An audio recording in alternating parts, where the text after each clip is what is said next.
Animés tous par la préoccupation de poursuivre la réflexion et les analyses pouvant aider à arrondir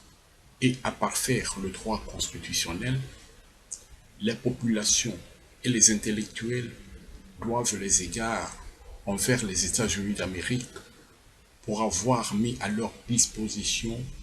les notions scientifiques d'encadrement juridique des relations politiques dans le cadre d'un État et dont l'enjeu est essentiellement le pouvoir. De deux conceptions de la Constitution,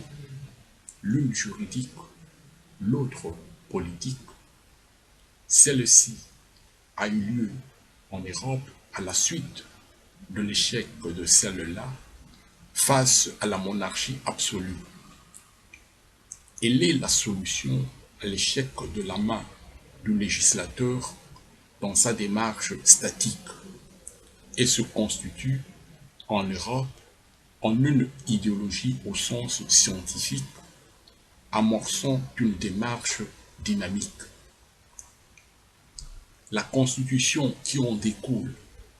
contient l'harmonisation des éléments juridiques et extra-juridiques formant un régime politique. Ainsi, en Europe, la présence des éléments, à vrai dire, politiques dans une constitution, comme la mise en responsabilité politique du gouvernement devant le Parlement dans un royaume, fait figure de régime de monarchie parlementaire. Cette réalité relative au contenu d'une constitution est propre à l'Occident européen. C'est pourquoi elle a connu des problèmes lors de son universalisation par la colonisation aux États-Unis d'Amérique et en Afrique. Aux États-Unis d'Amérique, sans que la conception juridique de la Constitution élaborée par les Américains eux-mêmes n'ait lieu, les Anglais y ont fait la guerre en vue d'imposer aux Américains leur conception politique de constitution et leur idéologie au sens scientifique en Angleterre, mais au sens courant aux États-Unis. Alors que le colonisateur anglais voulait y imposer sa démocratie du royaume, les Américains au combat pour leur indépendance et au passage de la Confédération à la Constitution ont accentué la révolution. Dans le combat pour l'indépendance, la révolution américaine a lutté contre le Parlement en 1774 et a par contre initié le premier et le deuxième congrès continentaux de Philadelphie. Dans le passage de la Confédération à la Constitution et pendant le courant des Lumières au XVIIIe siècle, les Américains ont abrogé les articles de la Confédération et dans la Convention de Philadelphie en mai 1787, ils ont élaboré leur propre constitution. À l'issue de cette convention, dont on reconnaît, entre autres, l'auguste personne de George Washington, d'autres notions scientifiques de droit constitutionnel ont été innovées et universalisées, telles que le Congrès au lieu de Parlement, la République, le président de la République, le fédéralisme, le régime présidentiel et autres. Ainsi, les États-Unis d'Amérique ont réussi à refuser de brûler les étapes en élaborant leur constitution d'abord sous la conception juridique, celle politique ne pouvant intervenir qu'au moment où celle juridique échouera. On constate que, actuellement, cette constitution est restée la même, moyennant quelques amendements. Toute conception politique éventuelle constitue l'idéologie au sens scientifique exclusif aux États-Unis d'Amérique, tout en étant l'idéologie au sens courant ailleurs, particulièrement en Afrique. En Afrique, l'exemple amplement fructueux des États-Unis d'Amérique est la lutte, malheureusement en vain, des ancêtres africains en Afrique n'ont pas inspiré les États. Ceux-ci se sont laissés plonger dans le classicisme simplement littéraire et artistique du XVIIe siècle,